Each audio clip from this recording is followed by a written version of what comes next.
Hey everybody, Shane here. Welcome to another episode of Peaden Connect. As we all know, it's not just about doing business in the community, it's about being part of the community. So today we're talking with another partnership that Peaden's involved with, the Gulf Coast Children's Advocacy Center. Let's go see who's in charge.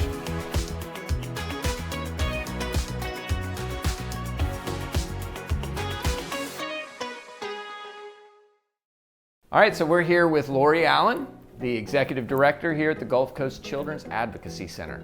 How are you? I'm doing well. How are you? It's good to see you. Great. I'm excited to be here because I have a 10-year-old child and I advocate for her. So tell me about what this center is all about. Yes, I'm a mom too of a 10-year-old girl. So I know how important this is for parents and for anyone who has any interest in children, which should be everybody, right? Yeah, for sure. So we're a local nonprofit. We were started 20 years ago by a local prosecutor who really found an interest in making sure that kids had great childhoods, and that when they were victims of crime that they got all the support and help that they needed. They had a champion in their corner. Okay. And so our mission has evolved to be not only to end child abuse and child maltreatment, but now we're also a certified rape crisis center too. So we help all individuals that are affected by sexual violence from zero to end of life. Wow. So it's always been a Panama City-based thing. It has been. When I started in 2011, we had one office in Bay County, and I knew that it was a hardship for a lot of those families who needed services to drive 1 hour one way to Panama City for therapy or for an exam. Immediately, that was one of my priorities, was to put satellite locations, and we did that. So we now have offices in all 6 counties, multiple offices in some counties, that not only provide forensic interviews, medical exams, and therapy, but also services for the Adult Rape Crisis Center too. Right. The more conveniently located you can be, the better. Yes. Accessibility is huge, For sure. especially when you're struggling with, do I have enough gas to make it to work, or do I have enough gas to get my kid for therapy? Right. That has been a victim of a crime. And Bay County has grown so much that we are actually opening a beach location as well. That's awesome. I imagine you've seen quite a few crazy things.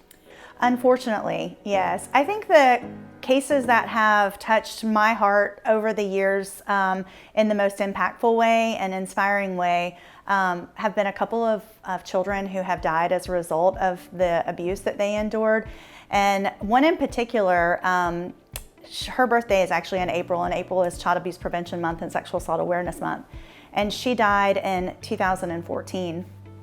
And it was critical because she was the same age as our daughters, and she actually looked a lot like my daughter at the time. They were both 2. And so it hit home in a whole different way when you see that a child was maltreated in such a horrific way and died so young, such a precious life, and then you can see that in your own child. Yeah. But there's many cases like that that have encouraged me to stay with my purpose. It can be very tough, but we have a phenomenal team, and I'm grateful that they share the same vision that I have too. Yeah. And I think a lot of people would just assume by the name that you guys endure and a lot of horrific things, but there's also a lot of highs that come with a job like this. Oh my gosh, so, yeah. like, I mean, if it wasn't for that, Right. then I don't know that any of us could have long-standing careers, right? So it is about the hope, and it is about the recovery that's possible and the healing that's possible that come from these very tragic and horrible things that human beings can do to each other, particularly to children.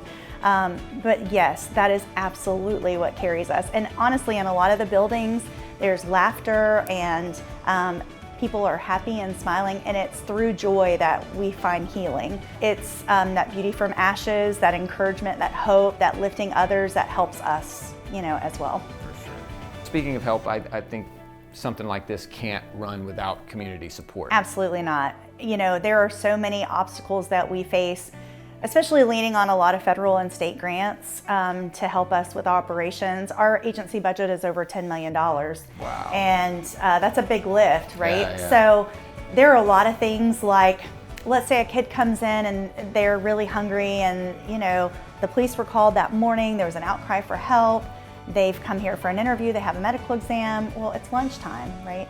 So we provide them lunch. Well, nothing else will pay for that but our generous donations that we get from agencies like Peaden. Emergency clothing, emergency shelter.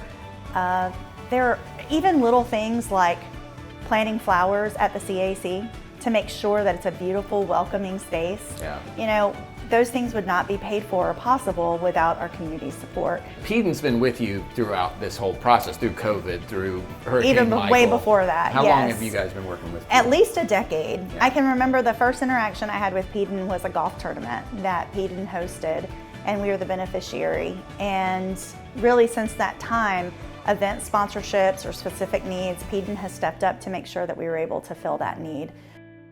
Thank you so much for all the great work you're doing. It's really incredible what you guys have achieved here. Thank you so much. We appreciate your time. For sure.